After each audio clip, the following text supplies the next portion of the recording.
اللہ ذو جلال کی قسم کہ آپ اس کا تجربہ کر کے دیکھیے، ان دو کلمات پڑھنے سے انسان کی زندگی میں وہ تبدیلی آتی ہے جو اس نے زندگی میں کبھی سوچی نہیں ہوتی۔ ایک چھوٹا سا کلمہ ہے، وہ کلمہ کون سا ہے؟ لا حول ولا قوت الا باللہ۔ صحیح بخاری کی روایت ہے 6384، صحیح الجامع کی روایت ہے 7944۔ جب ہم نے یہ حدیث پڑھی اور سمجھی، اس دن کے بعد سے پتہ نہیں احساس ہی بن گیا ہے، جیسے ہی پڑھتے نا محسوس ہوتا ہے کہ اب برائیاں دور ہونا شروع ہو گئی اور نیکیاں قریب آنا شروع ہو گئی۔ اس کا معنی بھی یہی نا، اللہ میری کوئی طاقت نہیں، ساری طاقتوں کا مالک تو تیری توفیق ہونی ہے تو کچھ ہونا ہے۔ لیکن اللہ کے رسول نے خوشخبری کیا سنائی ہے؟ یا حازم اکثر من لا حول ولا قوت الا باللہ یا عبد اللہ ابن قیس الا ادلک علی کنز من کنوز الجنہ۔ بڑی سچے دل سے بتائیے گا، اگر آپ میں سے کسی کو کہہ دیا جائے کہ یہ بینک ہے، یہ چابی ہے، جو چاہے لے لو، کوئی چھوڑے گا؟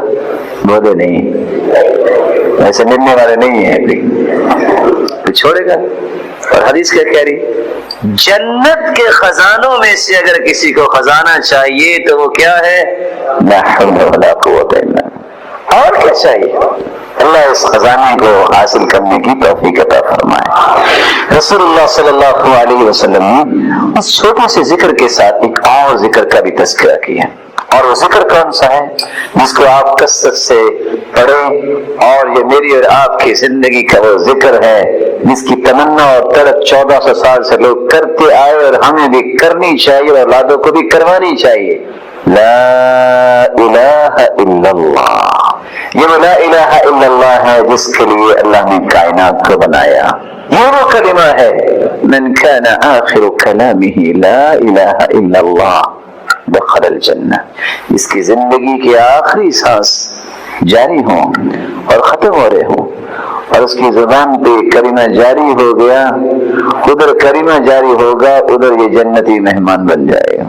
لیکن یہ بات یاد رہنی چاہیے، موت کے وقت زبان پہ وہی کچھ آتا ہے جو زندگی میں بار بار زبان پہ آتا ہے۔ امام ابن قیم فرماتے ہیں نا، ایک کپڑے کا سوداگر تھا، تو جب اس کی جان نکلنے لگی تو اس کو لوگ کہتے ہیں قل لا الہ الا اللہ، لا الہ الا اللہ پڑھو۔ وہ کہتا ہے هذا القماش بدرہمین وهذا القماش ب10 دراہم، یہ 2 درہم کا ہے، یہ 10 درہم کا ہے۔ وہ کہیں کلمہ پڑھو، اور اسی طرح کہتا کہتا مر گیا۔ شراب نوشی کرنے والے کو کہا قل لا الہ الا اللہ، کلمہ پڑھو، تو آگے سے کیا کہتا ہے اشرب انت ثم اسقنی، پہلے تم خود پی لو پھر مجھے پلانا، اور اسی طرح کہتا وہ مر گیا۔ جو کام انسان کرتا ہے دنیا میں موت کے وقت وہی یاد آتا ہے۔ ابراہیم علیہ السلام کا یقین، لوگ آگ اس قدر جلا رہے ہیں، اور خواہش اور تمنا کیا ہے ان لوگوں کی؟ قالوا حرقوا وانصروا آلہتکم، ایک علاج ہے کہ اس کو جلا دو۔ ابراہیم علیہ السلام کو راکھ بنانے کے لیے اس قدر آگ جلائی گئی، لو طار علیہ طائر سقط مشویہ، اتنی آگ کہ اگر کوئی پرندہ بھی اس کے اوپر سے اڑتا ہوا گزرتا تو بنا ہوا نیچے گر جاتا۔ لیکن لوگوں نے ابراہیم علیہ السلام کو پکڑ کے نہیں پھینکا، منجنیق میں ڈال کے پھینک، تو کہ آگ تک تو وہ بھی نہیں پہنچ سکتے۔ اللہ ذوالجلال پہ یقین کرنے والے پیغمبر کی زبان پہ ایک ہی کلمہ تھا، رسول اللہ صلی اللہ علیہ وآلہ وسلم اس قدر خوبصورتی سے بیان کرتے ہیں، کان آخر قول ابراہیم حین القی فی النار حسبی اللہ ونعم الوکیل۔ جب انہیں پھینکا جا رہا تھا، یقین کی کیفیت دیکھیے، ابراہیم علیہ السلام کی زبان پہ آخری کلمہ یہ تھا جب انہیں پھینکا جا رہا تھا، حسبی اللہ ونعم الوکیل، مجھے میرا رب ہی کافی ہے اور وہ بہترین کارساز ہے۔ ادھر یہ کلمہ ادا ہوا، ادھر اللہ ذوالجلال کا قرآن ہمیں ایک سبق دے رہا ہے، قلنا یا نار کونی بردا وسلاما علی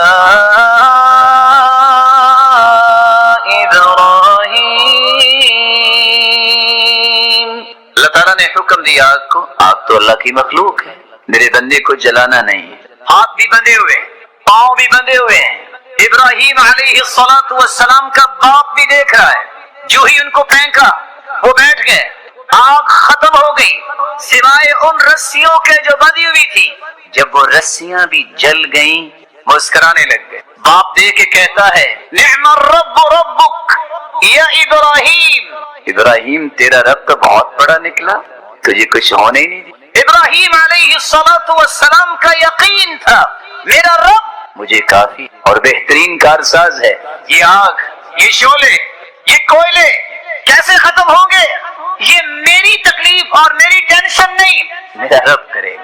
اس ذات پہ یقین کیا، اللہ ذوالجلال نے اسے باغ اور باغیچہ۔ تیسرا عمل بہت چھوٹا ہے لیکن اس سے میرے نام اعمال میں نیکیوں کا پلڑا بھاری ہو جائے گا۔ کلمتان حبیبتان الی الرحمن خفیفتان علی اللسان ثقیلتان فی المیزان سبحان اللہ وبحمدہ سبحان اللہ العظیم۔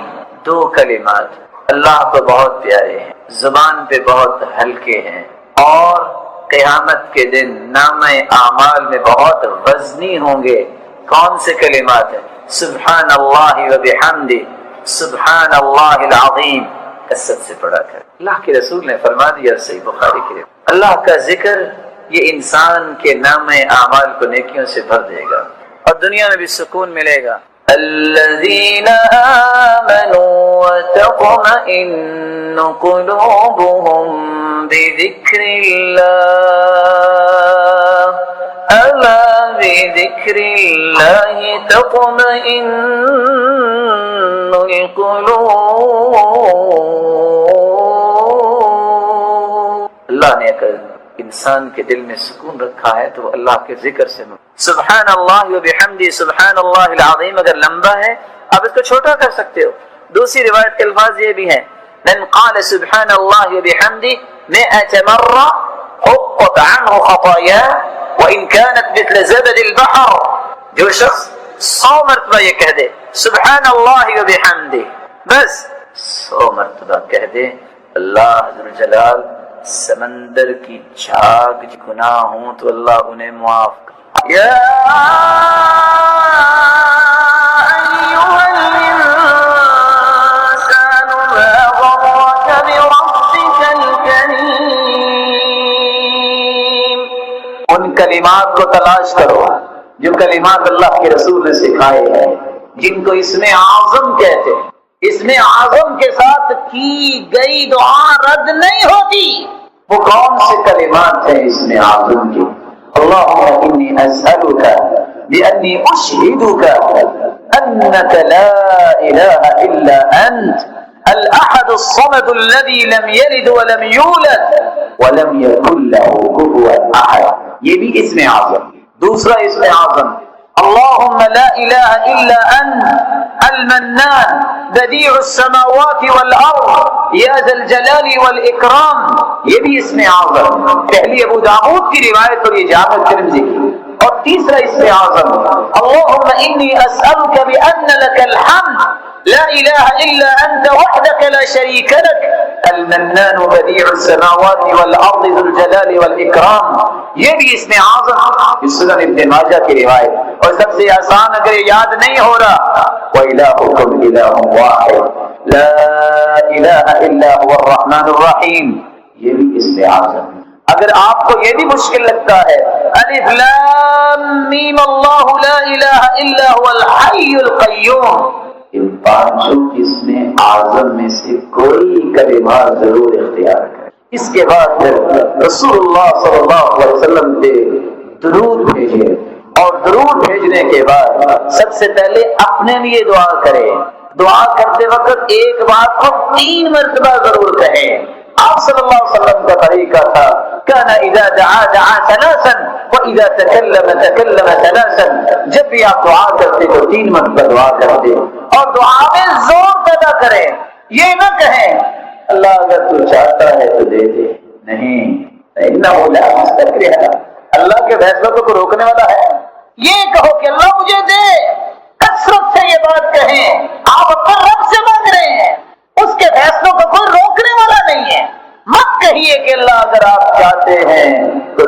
نہیں، اس یقین کے ساتھ دعا کیجیے یا اللہ مجھے یہ چاہیے اور میں نے لے کے ہی جانا۔ جو شخص نماز کے بعد 33 مرتبہ سبحان اللہ، 35 مرتبہ الحمدللہ، 34 مرتبہ اللہ اکبر کہہ دیتا ہے، اسے ملتا کیا ہے؟ 5 انعام ملتے ہیں۔ پہلا انعام، اللہ کے رسول صلی اللہ علیہ وسلم نے فرمایا غفرت عنہ خطایا وان كانت مثل زبد البحر، اگر کسی کے سمندر کی جھاگ جتنے بھی گناہ ہوں سب کے سب معاف کر دیے جاتے ہیں۔ 4 دوسرے انعام کیا ہے؟ صحابہ آ کے کہتے ہیں اللہ کے رسول، وہ امیر صحابہ حج بھی کرتے ہیں، عمرہ بھی کرتے ہیں، جہاد بھی کرتے ہیں، صدقہ بھی کرتے ہیں، لیکن ان کے پاس مال زیادہ ہے، ہمیں بھی کوئی ایسا نسخہ بتائیے کہ ہم ان کے برابر نیکیوں میں ہو جائیں۔ اللہ کے رسول نے فرمایا نماز کے بعد 33 مرتبہ سبحان اللہ الحمدللہ اللہ اکبر کہو گے، جو درجہ حج کا انہیں ملتا ہے تمہیں بھی ملے گا، جو عمرے کا اور جہاد اور صدقے کا انہیں ملتا ہے تمہیں بھی اللہ عطا کریں گے۔ قرآن مجید کی سب سے خوبصورت صورتیں جو فجر کی نماز سے پہلے 2 رکعتوں کے اندر پڑھی جاتی ہیں، قل یا ایھا الکافرون اور قل ھو اللہ احد، بلکہ اس صورت کے الفاظ اللہ کے ہاں مقام رکھتے ہیں۔ ان الفاظ کے ساتھ اگر دعا کی جائے تو یہ اس میں اعظم بن جاتا ہے، جو بھی دعا کی جائے اللہ اس دعا کو رد نہیں کرتے۔ رسول اللہ صلی اللہ علیہ وسلم کے صحابی بیان کرتے ہیں، میں رسول اللہ صلی اللہ علیہ وسلم کے ساتھ مسجد میں داخل ہوا، ایک شخص نماز پڑھ رہا تھا اور دعا کر رہا تھا، اللہم انی اسألک بأنی اشہد ان لا الہ الا انت الاحد الصمد الذي لم یلد ولم یولد ولم یکن له کفوا احد۔ ان الفاظ کے ساتھ اس نے دعا کی تو اللہ کے رسول صلی اللہ علیہ وسلم فرمانے لگے والذی نفسی بیدہ لقد سألہ باسمہ الاعظم الذي اذا سئل به اعطى واذا دعی به اجاب، اس ذات کی قسم جس کے ہاتھ میں میری جان ہے، اس شخص نے اس میں اعظم کے ساتھ دعا کی، اور جو ان کلمات کے ساتھ دعا کرتا ہے، جو بھی سوال کرتا ہے اللہ رب العزت اسے عطا کر دیتے ہیں، جو بھی دعا کرتا ہے اللہ رب العزت اس کی دعا کو قبول فرماتے ہیں۔ بلکہ رسول اللہ صلی اللہ علیہ وسلم نے فرمایا جو سورۃ الاخلاص کی تلاوت کرتا ہے اللہ رب العزت اس کے گناہوں کو بھی معاف فرما دیتے ہیں۔ 1 مرتبہ نہیں، آپ نے 3 مرتبہ فرمایا قل یا ایھا الکافرون فقال قد برئ من الشرک۔ ایک آدمی کو قل یا ایھا الکافرون پڑھتے سنا، آپ نے فرمایا یہ شرک سے بری ہو گیا۔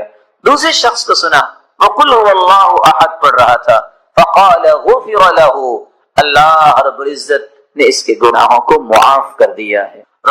میرے بھائیو بابوزرگوں، قبلہ رخ ہو کر 4 لفظوں میں سے کوئی لفظ ضرور استعمال کرو۔ وَإِلَٰهُكُمْ إِلَٰهٌ وَاحِدٌ لَا إِلَٰهَ إِلَّا هُوَ الرَّحْمَٰنُ الرَّحِيمُ، یہ اسم اعظم ہے۔ دوسرا لفظ الف لام میم اللہ لا الہ الا هو الحی القیوم۔ تیسرا لفظ اللہم انی اسألک بأنی اشہدک انک انت اللہ لا الہ الا انت الاحد الصمد الذي لم یلد ولم یولد ولم یکن له کفوا احد۔ اللهم لا إله إلا أنت المنان بديع السماوات والأرض ذا الجلال والإكرام۔ ان 4 لفظوں میں سے کوئی لفظ بھی بولو، حدیث کہتی ہے اللہ کبھی تمہاری دعا کو رد کریں گے ہی نہیں۔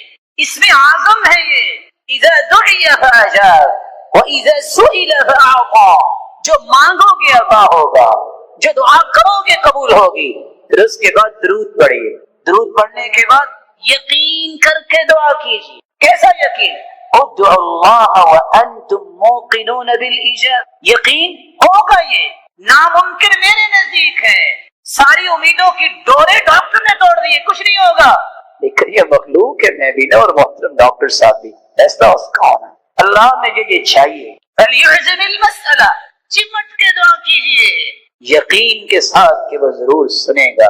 رسول اکرم صلی اللہ علیہ وآلہ وسلم جو ہم سب کے لیے نمونہ ہے، اللہ عز و جلال نے اس ہستی کو ذات کے اعتبار سے بھی بے مثال بنا، آدم سے لے کر آج تک، اور قیامت تک آنے والی انسانیت میں ایسی ہستی نہ آئی ہے نہ قیامت تک آئے۔ جس طرح وہ مخلوق میں سے ذات کے اعتبار سے بے مثال ہے، اسی طرح صفات کے اعتبار سے بھی میں مثال ہے. آپ کی ایک صفت یہ بھی ہے كان النبي اشد حياء من العذراء في خدرها. اللہ کے پیارے پیغمبر پردہ نشی کمواری عورتوں سے بھی زیادہ حیا کیا کر. وكان اذا راى شيئا يكرهه عرفناه في وجهه. صحابی کہتے ہیں کہ اگر وہ کسی چیز کو ناپسند کرتے تو ہم آپ کے چہرہ مبارک سے پہچان لیتے کہ آپ کو پسند نہیں ہے. آپ صلی اللہ علیہ وسلم ایسے کوئی الفاظ نہیں بولا کرتے. اس لیے نہیں بولا کرتے تھے کہ حیا ایک ایسی عظیم نعمت اللہ نے عطا کی تھی، اور جس کو اللہ عطا کر دیتا ہے وہ ہر قسم کی برائیوں سے اپنے آپ کو بچا لیتا ہے. تو وہ تو ذات ہی معصوم تھی، اس سے بڑی ذات تو اللہ نے پیدا کی. رسول اکرم صلی اللہ علیہ وسلم نے فرمایا حیات اللہ عز و جلال نے اپنی صفت بیان کی ہے. ان ربکم حیی کریم یستحیی من عبده اذا رفع یدیہ الیہ ان یردہما صفرا خائبتین. لوگوں جب انسان گناہ کر کے ہاتھ اٹھا دیتا ہے، گناہ اس نے کیے ہیں، اللہ کو حیا آ رہی ہوتی ہے کہ میرا بندہ سچی توبہ لے کے آئے گیا ہے تو میں اس کے ہاتھوں کو خالی. یہ اللہ کی بھی صفت ہے حیا کرنا. اللہ بھی پردہ پوشی کرتا. من ستر مسلما سترہ اللہ یوم القیامہ. کسی کی ذاتی اگر غلطی ہو اس پہ پردہ پوشی کو کرتا ہے تو قیامت کا دن ہو یجعلہ اللہ تحت کنفہ. اللہ چھپا کے اس سے پوچھیں گے، کوئی نہیں دیکھ رہا ہوگا، میرے بندے یہ نعم یا رب اظلمک عبدی، میرے فرشتوں نے کوئی غلط تو نہیں یا رب، لا یا رب نہیں میرے مالک. اللہ فرمائیں گے تو نے ایک کام کیا دنیا تیرے اندر حیا تھی، تو نے لوگوں کی ذاتی غلطی پر پردہ ڈالا، چپکے سے جنت چلے جاؤ. اللہ تعالیٰ یہ صلاحیت مسلمانوں کو. چھوٹی سی آخری بات کر کے بات میں اور آپ کے اندر حیا کیسے پیدا کر سکتی؟ بڑا مہم سوال ہے کہ حیا کی اتنی عظمت تو ہے لیکن میں پیدا کیسے کر سکتا ہوں؟ اس کا پہلا طریقہ یہ ہے جتنا ایمان مضبوط ہوگا اتنا حیا مضبوط. حدیث آپ نے سن لی ہے حیا اور ایمان اکٹھے. حیا چلا جائے تو ایمان بھی. اپنے ایمان کو مضبوط کیجیے اور ایمان مضبوط ہوتا ہے قرآن و حدیث میں. دوسرا طریقہ جسے آپ اپنے اندر حیا پیدا کر سکتے ہیں استشعار مراقبۃ اللہ سبحانہ وتعالی. اللہ عز و جلال کی مراقبت کا احساس کرنا.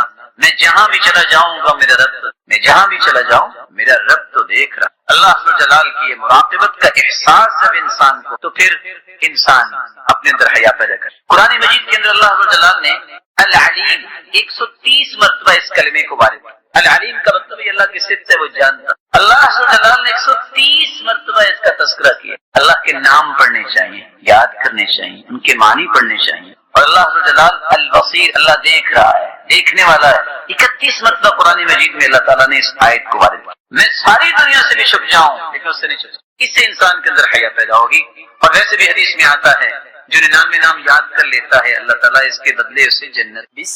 آپ کیا سمجھتے ہیں کہ ایک انسان غموں سے ٹوٹ چکا، مصیبتوں سے چور ہو چکا، گردن جھک گئی، قدم بوجھل ہو گئے، سوچ آگے صبر کرنے سے اپنے ہاتھ کھڑی کر چکی، علاج کیا ہے؟ انزائٹی ہے، ڈپریشن ہے، نہ جانے کون کون سی بیماریوں نے گھیر رکھا ہے. ڈاکٹر کہتے ہیں لا علاج ہے. زبان سے یہ الفاظ ادا کرو، اللہم انی عبدک وابن عبدک وابن امتک ناصیتی بیدک ماض فی حکمک عدل فی قضاؤک اسألک بكل اسم هو لك سميت به نفسك او انزلته في كتابك او علمته احدا من خلقك او استأثرت به في علم الغيب عندك ان تجعل القرآن العظيم ربيع قلبي ونور صدري وجلاء حزني وذهاب همي وغمي. اتنے الفاظ انسان پڑھ لے، دنیا جہان کے غم اس کے سر پہ سوار ہیں، اللہ سارے اتار دیتے ہیں اور اس کے دل کو قرآن مجید کو اس کے لیے بہار بنا دیتے. ساتھی صحابہ نے پوچھا اللہ کے رسول یہ ہم سیکھ نہ لیں؟ اور ساتھ کیا فرمایا؟ وَأَبْدَلَهُ مَكَانَهُ فَرَجًا. دنیا کی ہر مشکل کی جگہ اللہ آسانی لے آتے ہیں. فرمایا جو بھی سنے نا اس کو یاد کرنا چاہیے. اللہ یبسط الرزق لمن یشاء ویقدر وفرحوا بالحیاة الدنیا وما الحیاة الدنیا فی الآخرة الا متاع. رزق دینے والا تو جس کو چاہے دے کے آزمائے، جس کو چاہے تنگی دیکھے آزمائش، دیکھنا یہ ہے کہ کون اس میں کامیاب ہوتا ہے۔ کافر دنیا کی رنگینی سے خوش ہوتے ہیں، انہیں شریعت سے کوئی سروکار نہیں، پیسہ کیسے مل سکتا ہے، مال کیسے جمع ہو سکتا ہے، ان کی صرف ایک ہی سوچ ہوتی ہے کافر۔ وَفَرِحُوا بِالْحَيَاةِ الدُّنْيَا، اللہ نے ساتھ ہی فیصلہ سن دیا، وَمَا الْحَيَاةُ الدُّنْيَا فِي الْآخِرَةِ إِلَّا مَتَاعٌ، اور آخرت کے مقابلے میں پوری دنیا اتنی ہے جتنا ایک متاع ہوتا ہے۔ متاع کیا ہے؟ امام اصمعی رحمہ اللہ جب اس آیت میں پہنچے تو سوچتے ہیں متاع کس کہ اللہ نے پوری دنیا کو متاع کہہ دیا ہے، کہ دنیا تو ہے ہی متاع، عربی کا امام ہے، دیہاتوں میں نکلا کہ اس کا معنی میں دیکھتا ہوں کہ لوگ کرتے، جب یہ آواز سنی تو حیران رہ گئے۔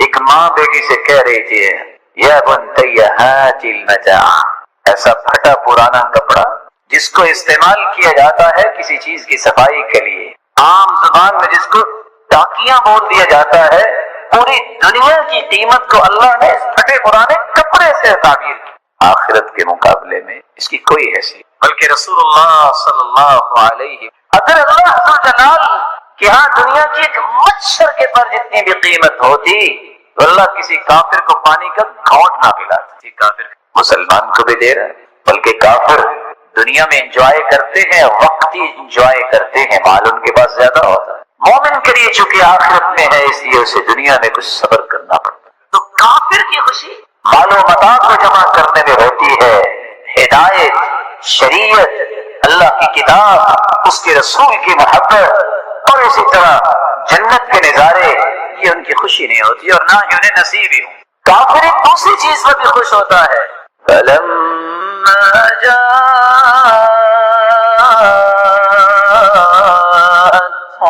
رُسُلُهُم بِالْبَيِّنَاتِ فَرِحُوا بِمَا عِندَهُم مِّنَ الْعِلْمِ وَحَاقَ بِهِم مَّا كَانُوا بِهِ يَسْتَهْزِئُونَ،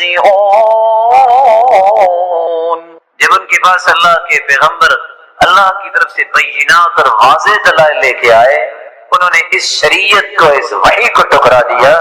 کافروں نے کہا کہ جو ہمارے باپ دادا کہتے تھے نا ہم تو اس پہ راضی، ہمیں تو خوشی ہے کہ ہم اپنے باپ دادا کے دین پر ہیں۔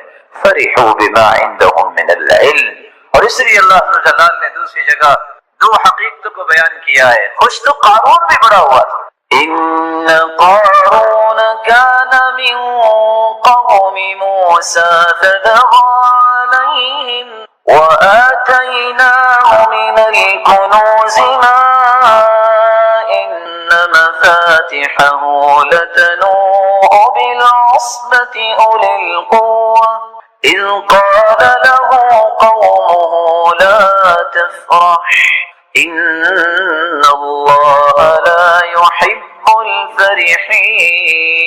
الفرحين۔ قارون کے بہت بڑے خزانے تھے، 9 لوگ تو صرف اس کے خزانوں کی چابیاں ہی اٹھاتے۔ قوم نے کہا اتنا اکڑنے اچھلنے کی بات نہیں ہے، اللہ اس خوشی کو پسند نہیں کرتے کہ اللہ کا نام ہی نہ کبھی لیا جائے اور مال کو اکٹھا کرنے میں انسان دھت ہو جائے، نشے میں چلا جائے اور اندھا ہو جائے، تو کسی طریقے سے مال مجھے ملنا چاہیے، اسے اللہ یاد ہی نہ رہے۔ اللہ اس خوشی کو پسند ہے۔ فَلَمَّا نَسُوا مَا ذُكِّرُوا بِهِ فَتَحْنَا عَلَيْهِمْ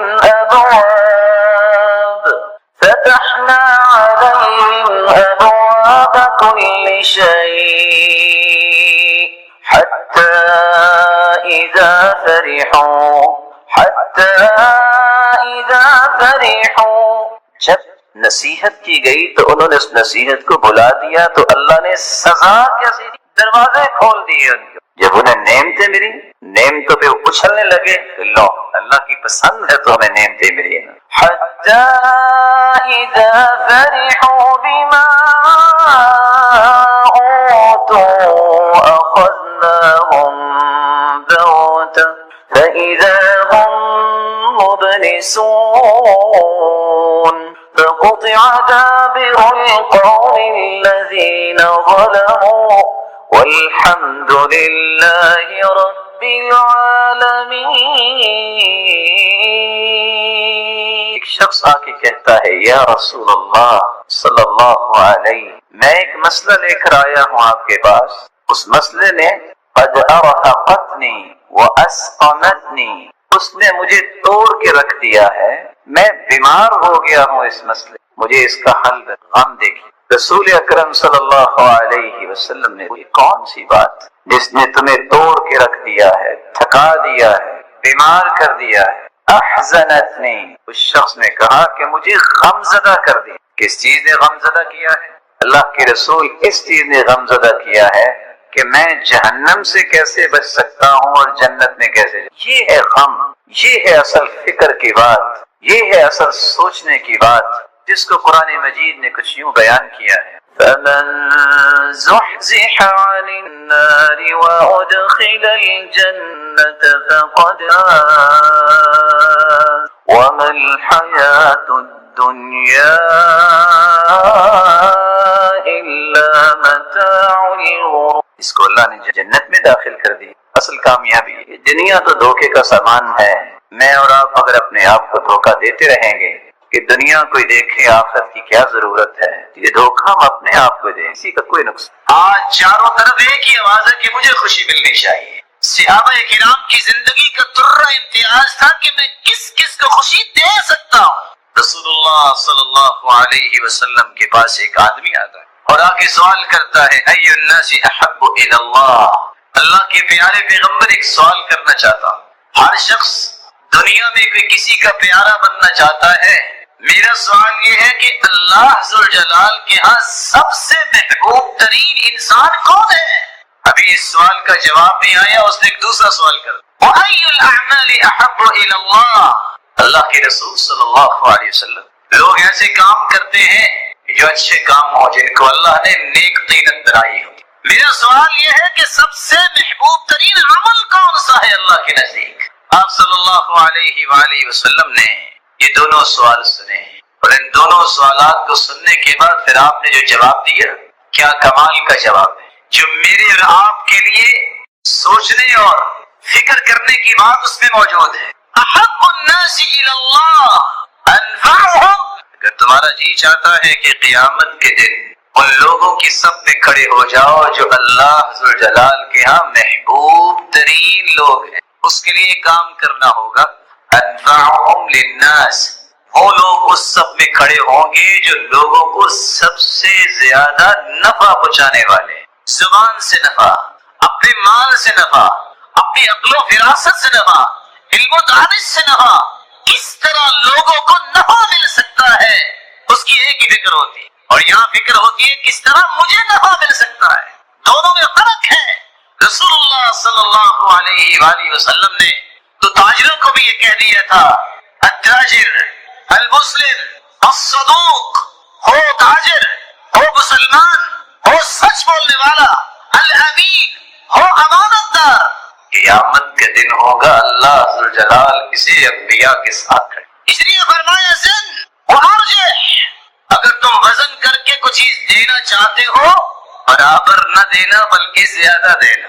اصول دیکھیے، اگر کوئی تجارت میں زندگی کھپا رہا ہے، ذرا اس اصول کو اختیار کر کے دیکھیں، برکتیں اتنی آئیں گی سنبھالی نہیں جائیں گی، کیونکہ یہ اللہ کے رسول صلی اللہ علیہ وسلم کا بتایا ہوا طریقہ۔ احب الناس الى اللہ انفعهم للناس، اللہ ذوالجلال کے محبوب لوگوں کی سب میں شامل ہونا ہے تو سب سے زیادہ جو نفع مند ثابت ہوگا معاشرے میں وہ اللہ کے ہاں سب سے محبوب۔ واحب الاعمال الى اللہ سرور تدخله على مسلم، میرے صحابی تم نے یہ سوال کر دیا ہے کہ اعمال کون سے ہیں جو اللہ کے ہاں محبوب ترین ہیں۔ سب سے پہلا عمل کیا ہے؟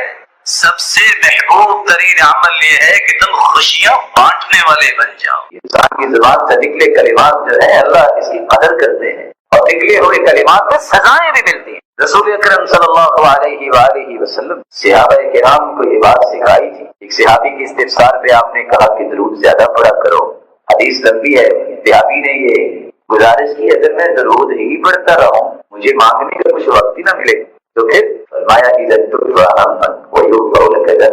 میرے صحابی اگر تم کثرت سے درود پڑھتے رہو گے تو یاد رکھنا زندگی کے سارے غم دور ہو جائیں گے اور اللہ جلال تمہارے سارے گناہوں کو بھی معاف کروا۔ زبان سے کلمہ بولا ہے۔ رسول اللہ صلی اللہ علیہ وآلہ وسلم نے فرمایا ایک چھوٹا سا کلمہ ہے، استغفراللہ استغفراللہ الذی لا الہ الا هو الحی القیوم واتوب الیہ رب اغفر واتوب علیہ انک انت التواب الرحیم اللہم اغفر لی ذنبی۔ ان الفاظ میں سے جو الفاظ بھی آپ کو آسان لگے اگر آپ اپنی زبان پہ لے آئیں اور اگر سید الاستغفار آ جائے تو پھر تو اللہ کی رحمت ہی رحمت ہو جاتی ہے۔ اللہم انت ربی لا الہ الا انت خلقتنی وانا عبدک وانا علی عہدک ووعدک ما استطعت اعوذ بک من شر ما صنعت ابوء لك بنعمتك علي وابوء بذنبي فاغفر لي فانه لا يغفر الذنوب الا رسول اکرم صلی اللہ علیہ وسلم کا فرمان سنیے، من لزم الاستغفار جعل الله له من كل هم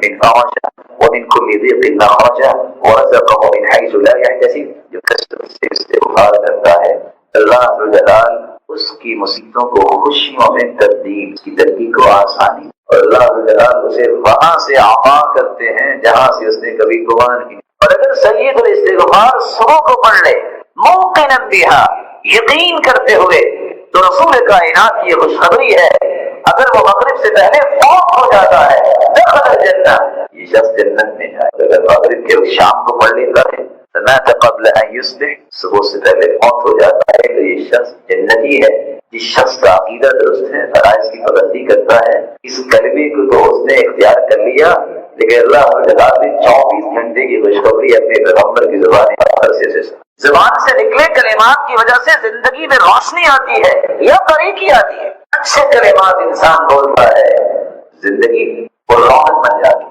اللہم انی عبدک وابن عبدک وابن امتک ناصیتی بیدک ماض فی حکمک عدل فی قضاؤک اسألک بکل اسم هو سميت به نفسك او انزلته في كتابك او علمته احدا من خلقك او استأثرت به في علم الغيب عندك ان تجعل القرآن العظيم ربيع قلبي ونور صدري وجلاء حزني وذهاب همي۔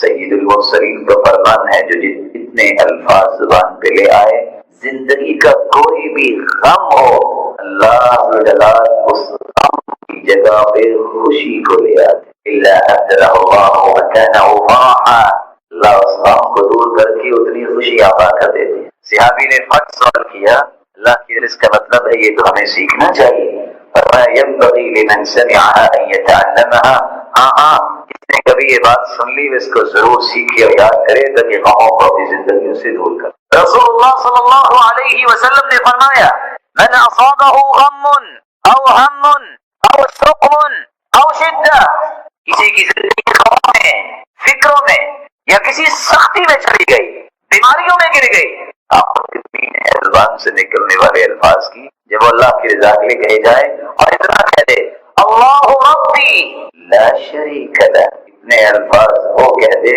اللہ اس کا غم، فکر، بیماری اور سختی اس سے اللهم اكفني بحلالك عن حرامك واغنني بفضلك عمن سواك۔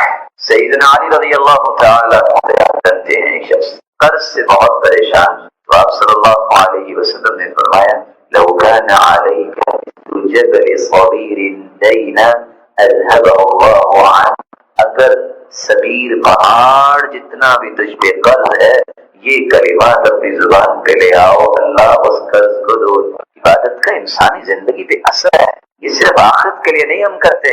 رسول اللہ صلی اللہ علیہ وسلم نے فرمایا دعاء النون لا الہ الا انت سبحانک انی کنت من الظالمین لم يدع بها الرب الا استجاب اللہ لذلك۔ زندگی کے کسی پریشانی میں اگر کوئی ایک کلمہ پڑھ لیتا لا الہ الا انت سبحانک انی کنت من الظالمین لم يدع بها رجل قط الا استجاب اللہ لذلك، جب بھی یہ کلمات اپنی زبان پہ لائے اور دعا کر دے اللہ ذو جلال اس کی دعا کو رد نہیں۔ بسم اللہ، میں اور آپ اللہ کو کیسے راضی کر سکتے ہیں؟ اللہ کو راضی کرنے کا سب سے پہلا طریقہ اپنی زبان کو خوبصورت بناؤ، اپنی زبان میں نرمی پیدا کرو، اپنی زبان کے الفاظ خوبصورت بناؤ۔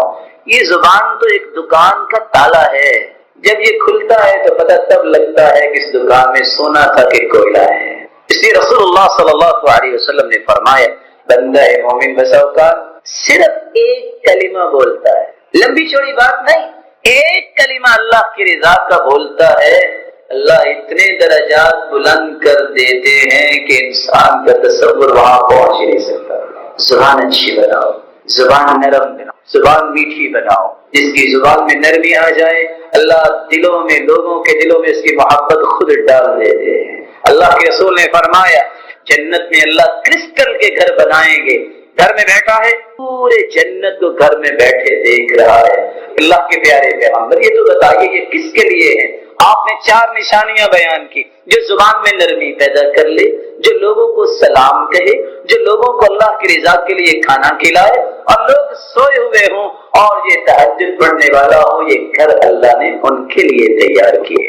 دوسرا طریقہ جس سے آپ اور میں اللہ کو راضی کر سکتے ہیں، پانی اللہ کی نعمت، کھانا اللہ کی نعمت، جب بھی پانی پیو، جب بھی کھانا کھاؤ تو الحمدللہ کہو۔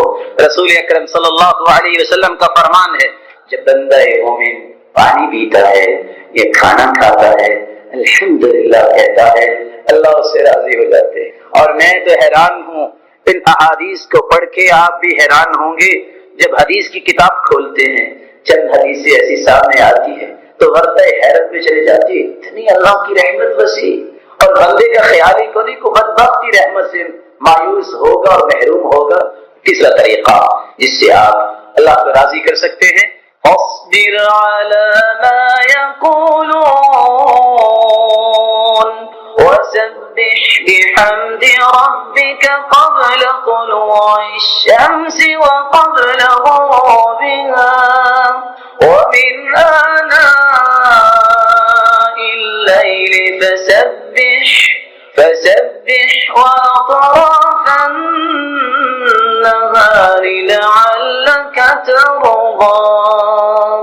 صبح شام ذکر کرنے والا، اللہ کی حمد بیان کرنے والا اللہ کو راضی کر سکتا ہے۔ اللہ کو راضی کرنا ہے اٹھتے بیٹھتے، چلتے پھرتے، جب بھی فارغ ہو یہ کلمات اپنی زبان پہ لے آؤ، اللہ اکبر، لا الہ الا اللہ، استغفر اللہ، لا حول ولا قوة الا باللہ، حسبی اللہ ونعم الوکیل، نعم المولى ونعم النصیر، یا حی یا قیوم برحمتک استغیث، اللہ اللہ ربی لا اشرک بک شیئا۔ چوتھا طریقہ جس سے آپ اللہ کو راضی کر سکتے ہیں، اللہ نے جو کچھ دیا شکر کرو، نہ شکری نہ کرو، واویلا نہ کرو، کہو یہ کیوں نہیں ملا، یہ مجھے ملنا